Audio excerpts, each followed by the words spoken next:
The bad, the ugly, the good. Hi and welcome. If you're new here, welcome. I hope we can earn your subscription today. I do want to know feedback on the camera quality video because this is the Duo 2 that I am recording this on. The audio this time, last time it was the Duo 2's audio. This time it's my Yeti mic. So we'll see. My Yeti mic is connected to my Duo 2. I know it's the good, the bad, the ugly. But I wanted to use that theme and talk about the Duo 2 February update. I wanted to give it some time before I made any comments about it. And so here it is, a week and a day later. Time to talk about it. And so I'm going to do it in the order of the bad, the ugly, and the good. Bad. You know, I'm sorry, I'm getting my OneNote up here so that I make sure that I cover everything. The bad. For me, I have a new issue. Not seen this before. Charging. I'm finding that sometimes it's not charging, so I don't know if it's related or not. It made me think that my charger was going bad, or my charger was bad, I should say. But what I found, at least last night when it happened again, was that I reset the device and it started charging again. So I'm not certain, but so I'm just putting that into the bad right now, whether this is due to the update or something else. The ugly. Well, it was ugly until this morning. And what is the ugly? At the same time that the February update came out, and I say the same time because it was approximately the same day or the next day that I saw the problem, and I use Edge a lot, so my guess is that it was at the same time. But Canary is the version that I use mostly. Now, it's the leading edge version. They update Canary every day. So you're really on the edge of bugs with Canary. And all of a sudden, I opened up Canary and it went poof. I thought it went poof. In other words, crashed. But I quickly discovered that no, it was just not displaying. It was back in the task list. So I could bring the list up and it was in there, and I tried to open it up from there and it wouldn't open. So Canary's not working. So I switched to the dev version. I reported the problem and I switched to the dev version. Now I knew in my head, if it took them 7 days to fix this problem, it's going to come into the dev version. Lo and behold, and I, in addition to providing feedback on Twitter, I tweeted at them many times. I don't know how many. I wanted to do it every day, but I'm sure I didn't. But I did it probably 3 to 5 times. And then I did it again when the dev version crashed or started doing the same thing, which was yesterday.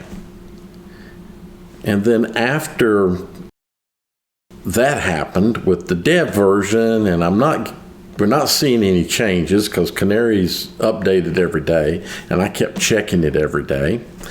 I jumped in and created a video to show what was going on and tweeted that out. Started a poll on Reddit just to see what other users were seeing. I saw some strange results of a lot of people not having the problem, and I tend to believe they fall into the category as one user that let me know that they were using Edge, so I'm assuming the released version, not Canary. And that may be true with the others that were saying they had no problem. But anyway, fixed now. Canary had a release today. Fixed. Now, I don't know if that means that the dev version's got to wait until its next build, which is probably true. It's the way these two channels are. They are about early looks and uses of things. The beta version is every 4 weeks, so I don't think the beta version will ever encounter this issue. That's why these two other channels exist, so that this stuff can get found. So that was kind of ugly because I use Canary a lot.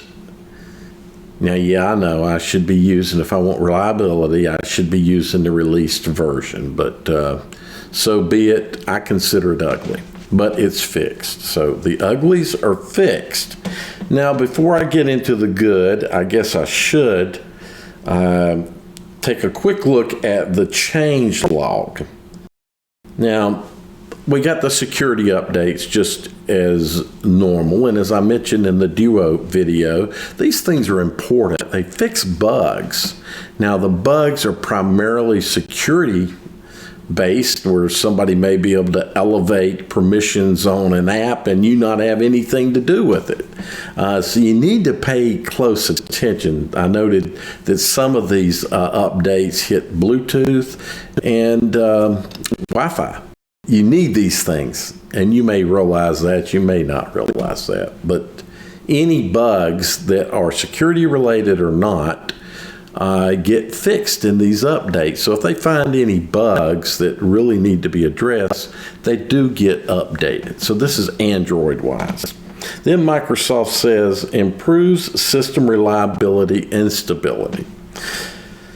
Now, this is kind of a vague statement as to what can, cover these things. And certainly, I think the security updates that you get with Android are probably the primary element that gets addressed to do that.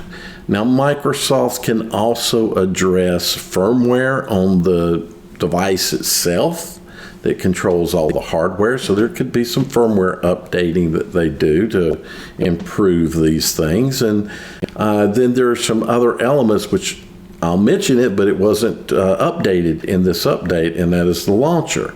So the launcher can also improve the experience, the overall use of the system.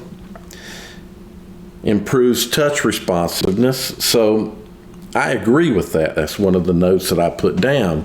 It's hard to say because I really felt like since January, early January, touch responses were really spot on. And for me, I was just seeing little minor increases. I think that I see improvement from the January update. I don't know if it's a placebo effect or not. This is why I wait a week before I go commenting about what the updates look like, especially when there's no real impacting update. And there was really no impacting thing in this update, adding some new feature or something that wasn't there. Improves camera performance with autofocus. So again, maybe I don't use the stock camera that much. I mainly use Gcam. In fact, I'm videoing this with Gcam. So we're going to see how that goes. And if you're at this point in the video, and I'll mention it again, I do want to know feedback on the camera quality video, because this is the Duo 2 that I am recording this on. The audio this time, last time it was the Duo 2's audio. This time it's my Yeti mic. So we'll see. My Yeti mic is connected to my Duo 2. I'm not using the Droid Cam that lets you turn or bring a camera into something like OBS. So you can take your Android device and record with it use it as a webcam, and bring it into your PC. I'm not doing that. This is straight off the Duo. So it's going to be saved to the Duo and then moved over on OneDrive, and I'll do my editing in Adobe Premiere Pro. So it's hard for me to say on the camera. I've noted some people have said, and I played around a little bit with it, but to be truthful with you, I haven't really noticed a big issue with the camera focus. So let me make sure that I'm covering everything that I had in my notes. You know, I just love OneNote. OneNote is just absolutely the best tool for a Duo. It and a pen, more responsive, animations. It looks like animations have improved. Overall, I think the device has improved slightly from January. So that's a good thing. We're seeing, we've seen a lot of improvement on this Duo 2. You really got to think about it. If you were like me and you fired the Duo 2 up on launch day, you know you got an update. And then you know that, hey, another, 2 days? See, that was on a Thursday, and I think it was on a Saturday even that update came out. There was another update that came out like right away. Didn't get an update through November, and people started crying like 4 weeks, but hey, Microsoft's working on it. And so we didn't get an update in November and December. We got our security update.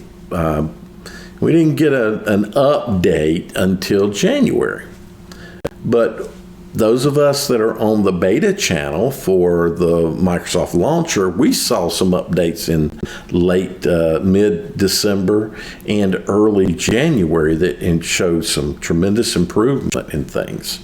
Then, of course, we got an update pushed out in January, and that was a major update. And we got a major update here in February. So Microsoft has really done a good job of working on the issues that need to be addressed.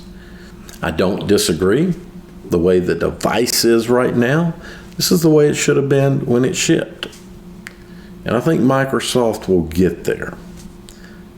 It's taking some time to get this dual screen stuff going. And it's taken their work and learning and getting the development put into Jetpack to be able to make this stuff happen. And Jetpack is now a released product, or released technology, I should say product, because it's not sold. It's a developer kit to put out by the Google Android group that addresses dual screen functionality. And it just recently went golden. So that has helped us tremendously and should hopefully help us throughout the rest of this year. If you found this helpful, informative, likes are great. Sharing, letting people know, Google algorithm wants these things, subscriptions. You know, I would like to see the subscriber count go up. I'd like to see this community grow. This community is mainly about providing you help. The things that I put out are all about, I won't say all, but they're mostly about making your use of these devices better, making your experience better. That's my goal. Let's make your experience better. If we can't make your experience better, or you can't have a good experience however you obtain it, then you should find another device to use that makes your experiences what you need. I love the device, but it may not be the device for you, and I get it. I understand that. We don't need complication in our lives, so why add complication? This device is supposed to lessen complication. So let's grow this community if we can. Again, feedback on the quality of the audio and the video, because it was filmed on a Duo.